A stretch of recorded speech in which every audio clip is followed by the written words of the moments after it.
L'île de la Réunion a été placée en préalerte vendredi en raison de la menace d'un cyclone tropical intense dimanche soir. Selon les prévisions, le cyclone devrait passer entre la fin de la nuit de dimanche et lundi soir. Le préfet a averti que cette menace devait être prise très au sérieux. Par conséquent, les autorités ont demandé aux habitants de l'île de constituer des stocks d'eau et de nourriture pour plusieurs heures, voire pour plusieurs jours. Ils sont également invités à préparer une trousse de secours et à se mettre à l'abri à partir de dimanche soir. Toutes les recommandations à suivre sont disponibles sur la page d'information de Météo France, qui est régulièrement mise à jour. La tempête tropicale Bellal, qui pourrait évoluer en cyclone, entraînera de fortes pluies, de la forte houle et des vents violents. Les conditions météorologiques se dégraderont dès demain matin et continueront de se renforcer. Selon Céline Geoffrey, directrice interrégionale de Météo France, des rafales de vent pouvant atteindre entre 150 km/h et 220 km/h sont à prévoir. Écoutons Céline Geoffrey au micro de nos confrères d'Imas Presse Réunion.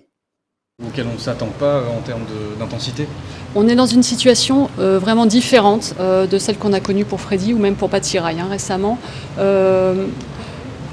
Les scénarios tels qu'on les connaît actuellement, tels que nos prévisions nous permettent de les établir actuellement, nous évoquent un passage à moins de 100 km de la Réunion. Donc là, on est dans une menace cyclonique comme on n'en a pas connu sur notre territoire depuis une dizaine d'années, voire plus.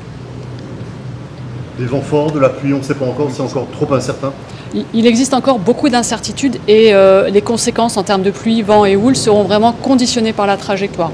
Pour autant, même dans un scénario optimiste, on aura des paramètres météo qui vont considérablement se dégrader la nuit de dimanche à lundi et lundi, avec de violentes rafales de vent, une houle cyclonique de nord importante et des pluies régulières et très abondantes.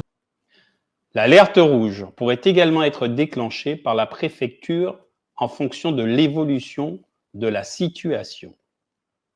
En cas d'alerte orange, voici les consignes à suivre. Restez informés. Les établissements scolaires et les crèches seront fermés, mais l'activité économique se poursuivra. Protégez les objets susceptibles d'être emportés par le vent. Rentrez les animaux. Protéger les portes et fenêtres avec des volets, des planches, etc. Vérifier les réserves de conserve, d'eau, de piles de médicaments. Connaître l'adresse et le numéro de téléphone du centre d'hébergement le plus proche. Enfin, se préparer à une éventuelle évacuation. Alors, les consignes de préparation.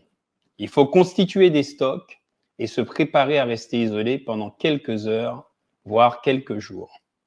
Il faut avoir des réserves de nourriture et d'eau pour plusieurs jours. Il faut donc préparer une trousse de secours, prévoir du matériel pour faire face aux coupures de courant ou d'eau, c'est-à-dire réchaud de camping, lampe de poche, pile, radio à pile. Nous adressons tout notre soutien au peuple réunionnais. Nous leur disons « Kimbé Loker », ensemble nous les plus forts. Nous sommes avec vous. Nous sommes solidaires de vous. Ensemble, nous sommes plus forts. Kimbé Web. 100% Ultramarin Info, c'est terminé. Nous vous remercions de votre fidélité. Continuez à nous suivre sur nos pages Facebook, Internet, Instagram et YouTube.